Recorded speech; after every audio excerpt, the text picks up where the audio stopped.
ಗಣಿ BCom pass ಆದ್ಮೇಲೆ ಬೇರೆ ಯಾವ್ದು ಸಿನಿಮಾನೇ ಮಾಡಿಲ್ಲಲ್ಲ ಅಣ್ಣ ನೀವು?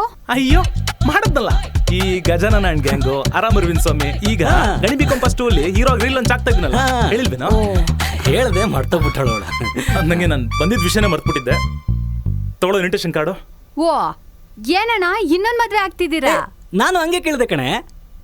ಅಯ್ಯೋ ಇಲ್ಲಮ್ಮ, ಒಂದನ್ನೇ ಮೇಂಟೈನ್ ಮಾಡೋ ಸಿಕ್ಕಾಪಟ್ಟೆ ಟಾರ್ಚರ್ ಆಗ್ಬಿಡಿ. ಅದ್ರಲ್ಲಿ ಇನ್ನೊಂದು ಬೇಡಮ್ಮ. ಆಕ್ಚುಲಿ ಒಂದು ಯೂಟ್ಯೂಬ್ ಚಾನಲ್ ಓಪನ್ ಮಾಡ್ತಾ ಇದ್ದೆ. ಅದು ಮನೆಗೆ ಹೋಗಿ ಸಬ್ಸ್ಕ್ರೈಬ್ ಮಾಡಿ ಅಂತ ಎಲ್ರು ಕೇಳ್ತಾ ಇದ್ದೆ. ಹಂಗೆ ನಿಮ್ ಫ್ಯಾಮಿಲಿಗೂ ಕೇಳೋಣ ಅಂತ. ಪಾಪು ಹತ್ರನೂ ಒಂದು ಫೋನ್ ಇರಂಗಿದೆ, ಸಬ್ಸ್ಕ್ರೈಬ್ ಮಾಡಿಸ್ಬಿಡಿ. ಬರ್ತೀನಿ ನಾನು. ಬರ್ಲೇನೋ? ಬರ್ತಾ ಇರು ಮಗ. ಏನಿಲ್ಲ, ಹೋಗ್ಬಾ. ಅಯ್ಯೋ ಕೀ ಮರ್ತ್ಬಿಟ್ನಲ್ಲ. ಹೇಳಿದೆ ತಾನಯ್ಯ, ಲೋಪ ನನ್ ಮಗನು ಮನೆ ಹತ್ರ ಬರ್ಬಾರ್ದಂತ. ನನ್ ಪರ್ಮಿಷನ್ ಇಲ್ಲದೆ ಹೆಂಗೋ ಕರ್ಕೊ ಬಂದವನ್ನ? ನೀನ್ ಮಾತ್ರ ನಿನ್ ಫ್ರೆಂಡ್ಸ್ಗಳನ್ನ ಕರ್ಕೊಂಡ್ಬಂದು ಕಿ ಕಿ ಕಿ ಅಂತ ನಗ್ತಾ ಇರೋ. ನಾನ್ ನನ್ ಫ್ರೆಂಡ್ಸ್ಗಳನ್ನ ಕರ್ಕೊಂಡ್ಬರ್ಬಾರ್ದಾ? ಹೌದು, ನನ್ ಫ್ರೆಂಡ್ಸ್ಗಳು ಯಾರು ನಿನ್ ಫ್ರೆಂಡ್ಸ್ಗಳ ತರ ಖಾಲಿ ಫಲ ಇಲ್ಲಪ್ಪ.